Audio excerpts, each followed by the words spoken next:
Buenas tardes, mi nombre es Briseida Ramírez. Le voy a explicar sobre la capacidad jurídica.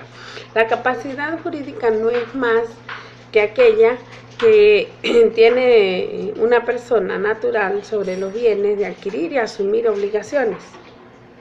La capacidad jurídica debe ser vista como aquel atributo único, intransferible e indivisible para adquirir derechos y asumir obligaciones, al igual que la incapacidad es la excepción emanada de la ley y es irrenunciable.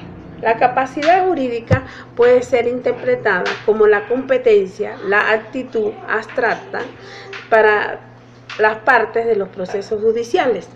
A manera de ejemplo, se puede mencionar que un ciudadano fallecido, evidentemente que no puede ser parte de un proceso, no obstante, sus herederos sobrevivientes sí lo pueden ser.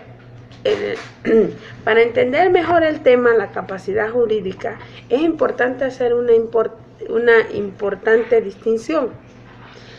Es decir, no debemos confundirnos la capacidad jurídica con la capacidad de obrar. La capacidad jurídica está representada en la competencia de la actitud para ser un sujeto de derechos y obligaciones de personas naturales y jurídicas.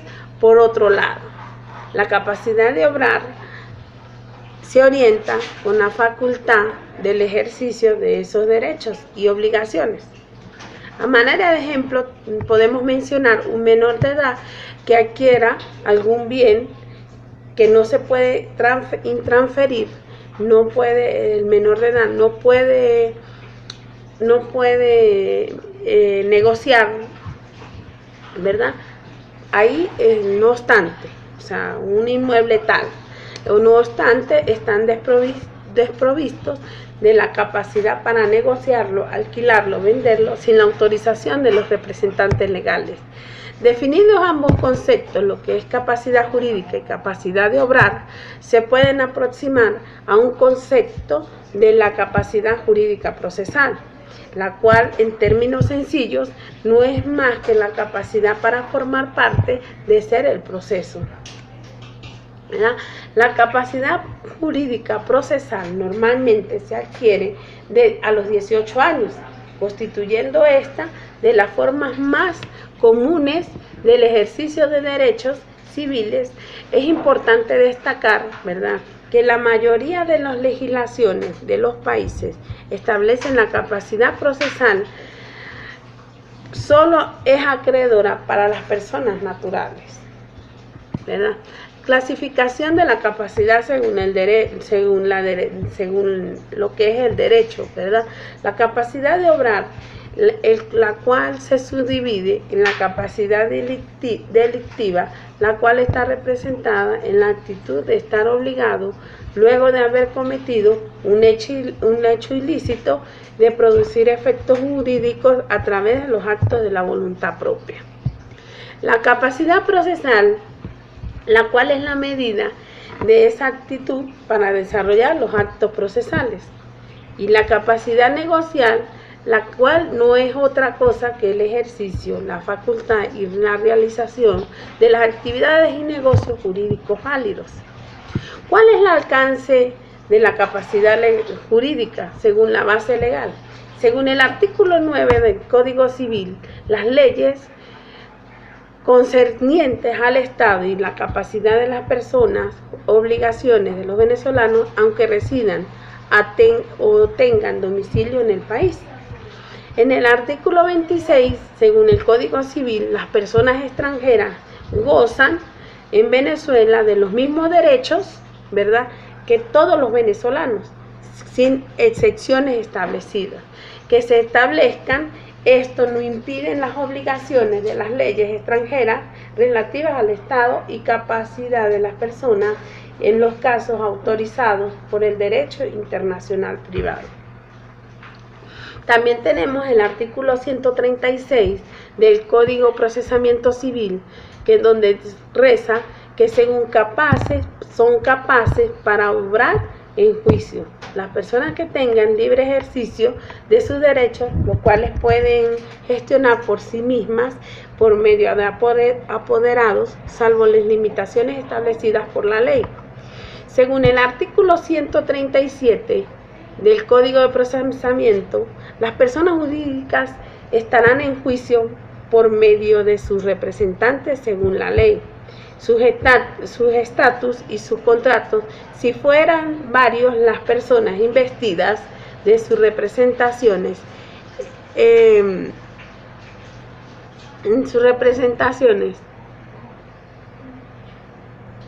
En inicio de las citaciones se podrá hacer en más personas en cualquiera de ellas. ¿Qué quiere decir?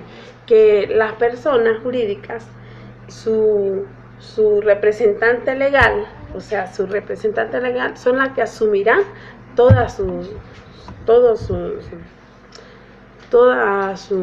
representaciones y citaciones. Por analogía, es permanente ciertos artículos del Código Bustamante, según el artículo 27, la capacidad de las personas individuales se rige por su ley personal, salvo las restricciones establecidas por el ejercicio del código o derecho local.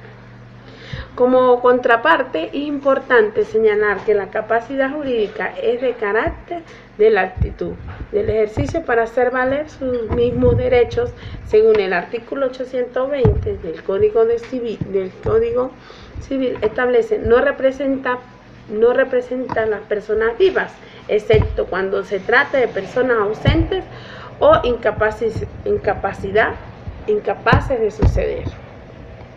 La incapacidad se caracteriza por dos regímenes perfectamente diferenciados.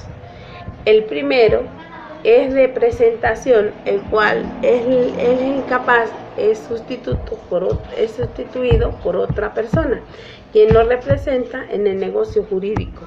Y en el segundo, de asistencia y autorización, donde la incapacidad actúa conjuntamente con su representado de la persona que existe. Las restricciones de la capacidad de las personas naturales. Existen las restricciones genéricas, y dentro de las restricciones genéricas tenemos lo que es la minoridad y la interdicción. ¿Qué es la minoridad? Son aquellas personas que no han alcanzado los 18 años. Según el contenido del Código Civil, en el artículo 18, es mayor de edad quien haya cumplido 18 años y por tanto son capaces del ejercicio de sus derechos y obligaciones. La minoría de edad está supeditada a la autoridad de un familiar, lo que impide el desarrollo de actos jurídicos, a menos que esté debidamente autorizado según establecido en la norma supra.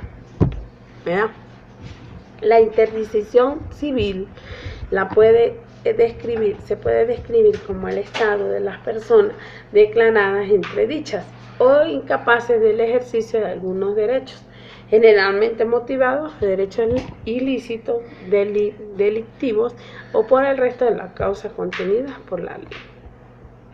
Las restricciones genéricas de carácter parcial, las inhabilitaciones y las emancipaciones, la inhabilitación no es más que la declaración de una persona como inhábil. Eso es la inhabilitación, ya que por su estado representa la gravedad que puede dar lugar a la interdicción.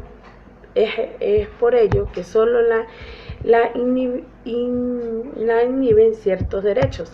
Esta condición está claramente expresada en el artículo 409 del Código Civil.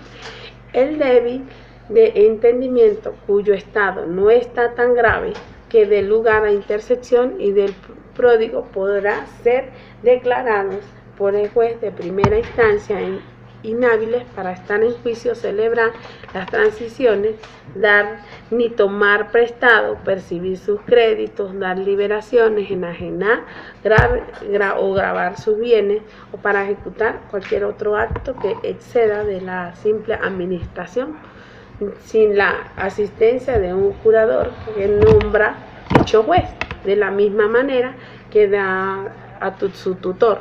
A los menores de prohibición podrán extenderse hasta no permitir actos de simple administración sin la intervención de los mismos. Tienen derecho a pedir una interdicción. La emancipación establece, según el artículo 382 del Código Civil, el matrimonio produce el derecho de emancipación. La disolución del matrimonio no la exige. Si el matrimonio fuese anulado, la emancipación se extingue para el contrayente de mala fe, desde el día que la sentencia, la nulidad pase la autoridad de cosa juzgada. Esta capacidad le confiere a los menores el ejercicio de ciertos actos que no pueden excederse simple administración. Caso contrario, requerirá autorización de las autoridades competentes. Los tipos de incapacidades. La de obrar, la cual se subdivide en incapacidad natural, es decir, la de enajenación mental, y en la incapacidad civil. Como es el caso de los enajenados no entredichos, otro ejemplo de incapacidad civil lo representa la minoría de edad en las personas y para cierto tipo de las personas, entre las cuales vale mencionar los presidiarios, los cuales no tienen incapacidad natural, la incapacidad jurídica de las personas que nunca deben presumir, que deben ser determinadas expresamente por la autoridad judicial competente. En conclusión, la capacidad jurídica es el privilegio y el atributo de todo ser humano en la adquisición de derechos y contraer obligaciones. Esta capacidad de goce le es inherente como persona natural, desde su nacimiento, propia de los seres libres, por lo que no coincide desligar la capacidad jurídica con el concepto pleno de la libertad y la democracia. Todo esto lo pudimos leer en el Código Civil venezolano. Y bueno, esto ha sido toda mi exposición sobre lo que es la capacidad jurídica. Bueno, espero que lo hayan entendido. Muchas gracias por su atención.